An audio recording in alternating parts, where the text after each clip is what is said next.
सगळे आलेत का? सगळे आलेत का? का आता तुम्ही पण माझ्या बरोबर आहे. आज करमाळ्याचे आमदार नारायणराव पाटील, मी, उमेश पाटील आणि काही इतर सहकारी अधिकारी आम्ही सगळ्यांनी दौरा केला आहे. आतापर्यंत आम्ही करमाळा तालुक्यातली काही गावं आणि माढा तालुक्यातली काही गावं तुम्ही पण पाहिलंय, मी पण पाहिलंय, आम्ही सगळ्यांनीच पाहिलंय. त्याच्यात बरंच आत्ता सीना कोळेगाव धरणाचं जे पाणी सुटतंय त्याच्यातून पण पाण्याचं जास्त पाणी सोडल्यामुळं नदीच्या दोन्ही तीरावरच्या शेतकऱ्यांचं अतोनात नुकसान झालेलं आहे. बऱ्याच जणांची घरं, काही ठिकाणी ग्रामपंचायत कार्यालय, या गावामध्ये आपलं शाळा, अशा अनेक पाण्यामध्ये गेलेलं आहे. लोकांचं नुकसान बरंच झालेलं आहे. लोक अतिशय घाबरून गेलेली आहेत. त्यांना असं वाटतं की बाबा आता हे आमचं परत पूर्ववत करून द्या, आम्हाला त्या पूर्ववत करून द्यावं लागेल.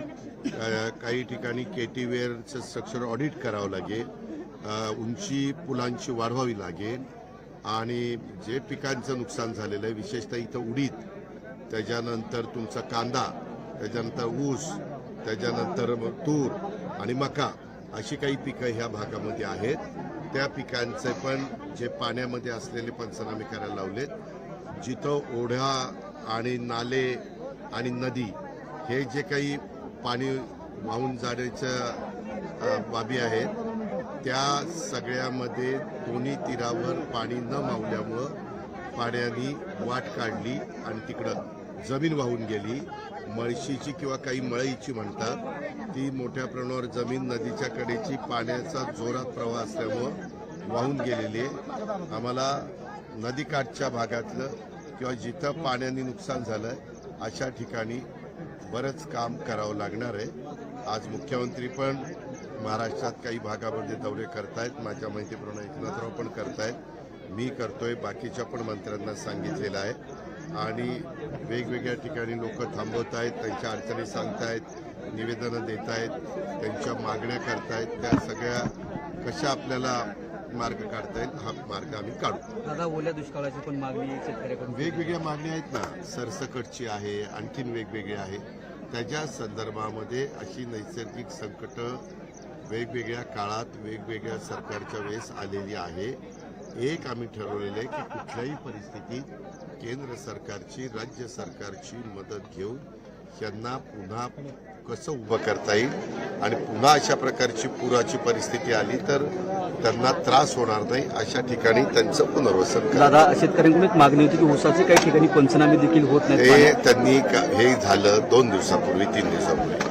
काल कॅबिनेट झाली, त्याच्यामध्ये ठरवलेलं आहे जी पिकं ह्या अतिवृष्टीमुळं, ह्या पुरामुळं आपल्या शेतकऱ्याची अडचणीत आलेली असतील त्याचे पंचनामे करायच्या सूचना दिलेल्या आहेत. आजचा दौरा झाल्यावर मी त्या कलेक्टरांशी पण परत बोलणार आहे, कारण माझा सोलापूर जिल्हा आणि धाराशिव जिल्हा हे 2 जिल्ह्यातले काही भाग मला करायचा आहे दिवसभरात आणि उद्या मी बीड आणि संभाजीनगर जिल्हा करणार आहे. त्याच्यामुळं ह्या प्रकारे निवेदन पण आलेली आहेत. बाकीचे पण काही माझे सहकारी अधिकारी बरोबर आहेत. आम्ही त्याच्यात मार्ग काढतो. निश्चितपणे कुणाला वाऱ्यावर सोडणार. तात्पुरता दिलासा म्हणून काही स्वरूपात तात्पुरता दिलासा म्हणून ज्यांचं फारच सगळं भिजून गेलेलं आहे त्यांना धान्य द्यायला सांगितलेलं आहे. ज्यांना काहीच राहिलं नाही त्यांचं दुसरीकडे आपण स्थलांतर केलेलं आहे. त्यांना जेवण, त्यांना नाश्ता, चहा, पाणी.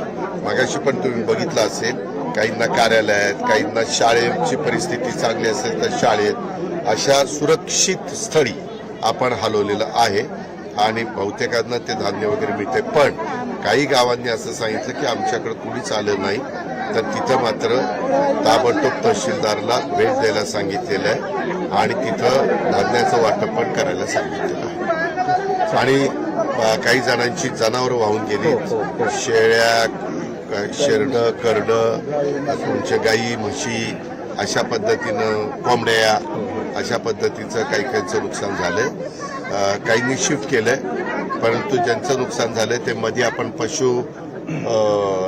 आमच्या पशु विभाग पशुसंवर्धन डिपार्टमेंटच्या वतीनं आपण त्यांना नोंद केलेली आहे. टॅग केले. त्या पद्धतीनं त्या टॅगिंग कानाला वगैरे असं केलेलं आहे. त्याच्यातनं माझं एवढंच म्हणणं आहे की ज्याचं नुकसान झालंय त्याला मदत झाली पाहिजे.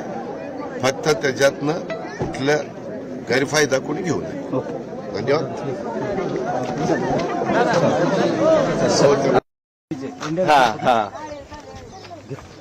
चला आणि एक डब्ल्यूबीडीचा परत शॉट मारा वाटलं सर. थांबा आणि आम्हाला इथे वर कुठंतरी जागा द्या साहेब. तिथलं ते तिथलं 38 एकर जमीन द्यायची, 40 एकरची जमीन आहे. उंचवटा नाही लवणातच आहे. पाणी आलं की लावणातच जाते, तिथंच जाते पाणी दादा. तेवढं माझं करा.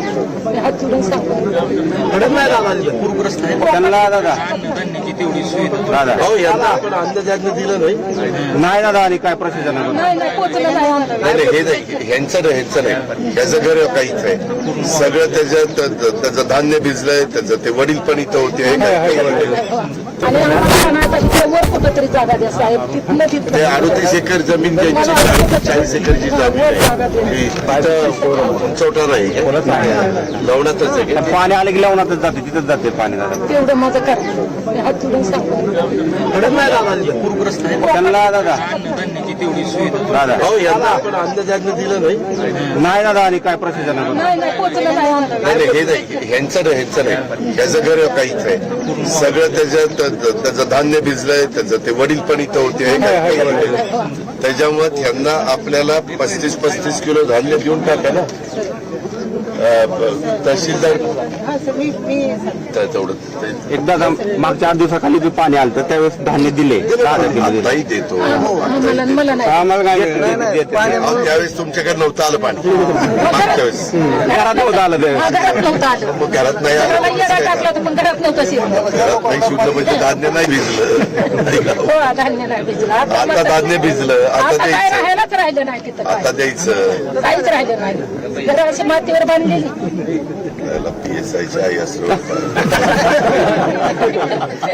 साहेब धन्यवाद. जायचं. ताई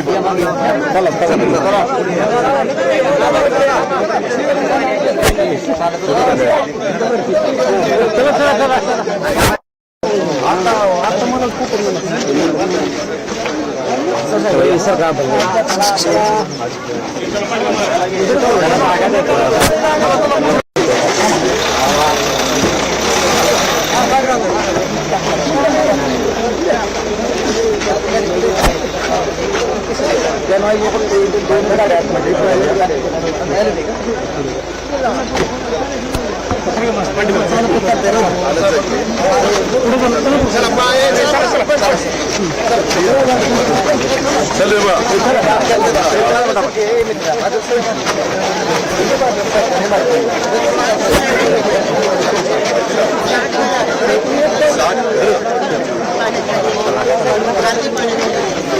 काही ना पडेल.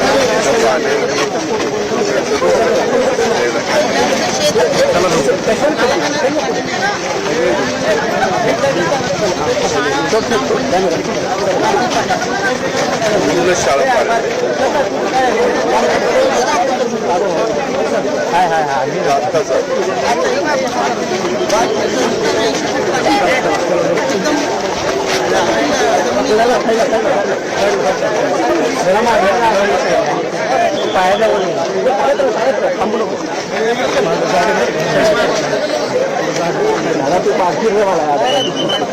पांढरे पट्टी सोडून